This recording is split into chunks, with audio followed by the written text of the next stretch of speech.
Hey folks, this is Vint with Dad's Gaming Addiction, and today we're going to quickly check out This Means Warp. This is a game that you can find on Steam for about 20 bucks. The 1.0 released back in May of 2023, although I'm sad to say the game has not been updated since then. I checked the forums, I checked the events and announcements section of Steam. No updates whatsoever, which is a shame because the game could be more than what it is. Just be forewarned that if you do buy this game, you're not getting a supported product anymore. You are getting a finished game, but no longer supported. So if I had to describe this game, it's a cross between FTL and Overcooked. Overcooked being like this cooperative, fast-paced cooking game, whereas FTL is more of like a spaceship survival roguelite. And in this game, you're going to be sort of doing what you would do in FTL, but you have the ability to play with either bots or other live people to help you shoot down spaceships and take on events and different things like that. There is a rewards section, so the more you play, the more you unlock, which is also kind of cool. There is single player, online multiplayer, local multiplayer. It does support that remote play. So if you're familiar with Steam's remote play feature, one person owns the game and other people can join the game for free via this remote play without having actually owned the game. And like I said, you'll be unlocking new ships, new difficulties, and other cool things as you play. So there is a permanent progression to this. There's also different difficulties and, and the like. So there's plenty of content to unlock. And that's one thing that keeps me coming back to this. You don't get the bots right away if you do play single player. Rather, you pick them up along the way, which is kind of unfortunate because, see, if you're playing multiplayer, everyone's right there from the start. If you're playing like one or two people, this ship supports up to two more bots. Well, a total of four. If you're playing two players, it supports up to two more bots. And you find them as you go. So, I feel like you're starting at a disadvantage if you don't take advantage of the 4 full-player game. But you've got this spaceship. You've got different parts of your spaceship. You've got guns. You've got, an ammo section. And during a combat, for example, you're going to be doing what you do in FTL. You're going to sort of fire your guns at the enemy ship, sort of picking apart their defenses. Each section of their ship has a different health value, and if you knock it out, they'll have to repair it.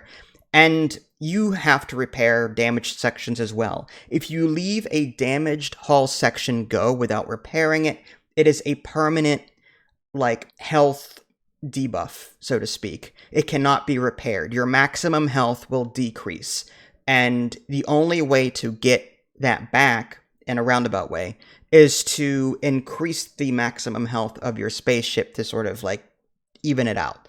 So if my maximum health was 25 and I took damage and didn't repair it, my maximum health is now 20. Now I've got to find a module that increases my maximum health again back up to 25. Once you defeat an enemy ship in combat, typically rewarded with some kind of bonus. And these modules, modifiers, whatever, can be slotted into guns, they can be slotted into your helm, they can be slotted into different parts of your ship. So I love that part of the game. I will warn you though, it's very easy to accidentally overwrite something. When I was first playing this game, I accidentally replaced an auto, I got a bot station that went around repairing things automatically, but I wasn't paying attention. I ended up replacing it with something like an anti-laser turret or something like that. And it didn't give me any sort of confirmation to say, hey, are you sure you want to replace this dummy? There are other places on the ship that you could be putting this. It didn't do that. I replaced it and there was no undo, nothing. So just be warned of what you're doing.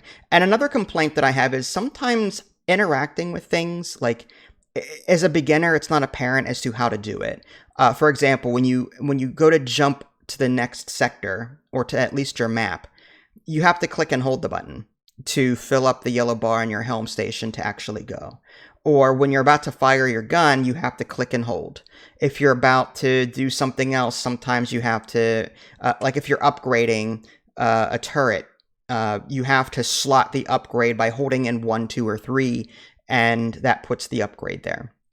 There are also these little mini games that sometimes you'll have to fight. There are events that you come across in the map, and in completing them, they're typically timed. In completing them, you get some kind of reward as well, experience. Speaking of experience, you do level up your characters in this game as well.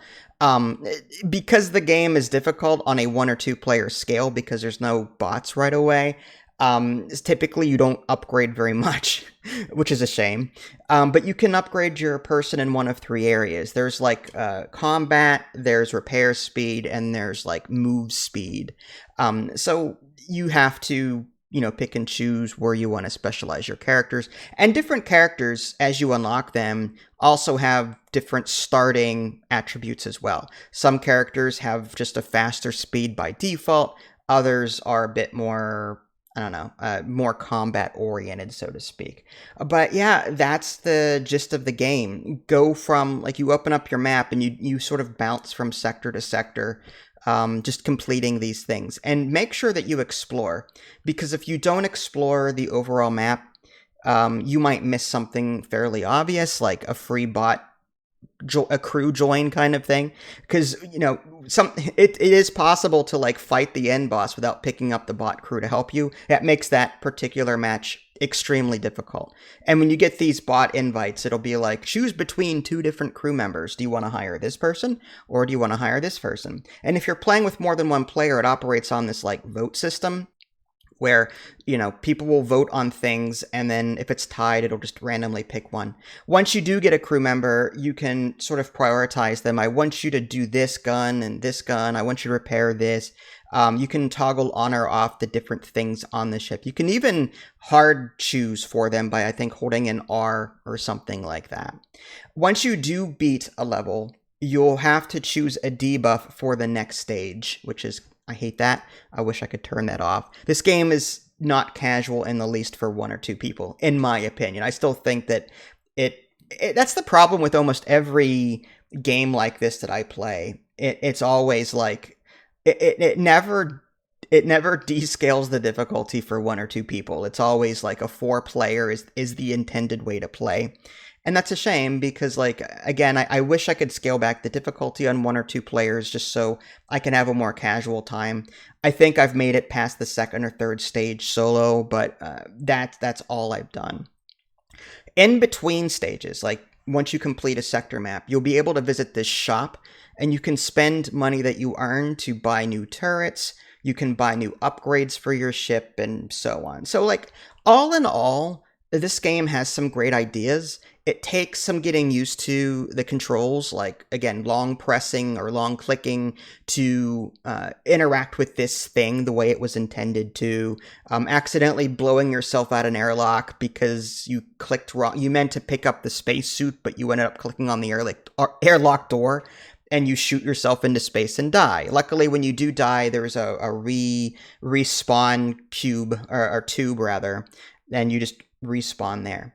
Do I recommend this game? Yes, but just, again, keep in mind the game is no longer being supported.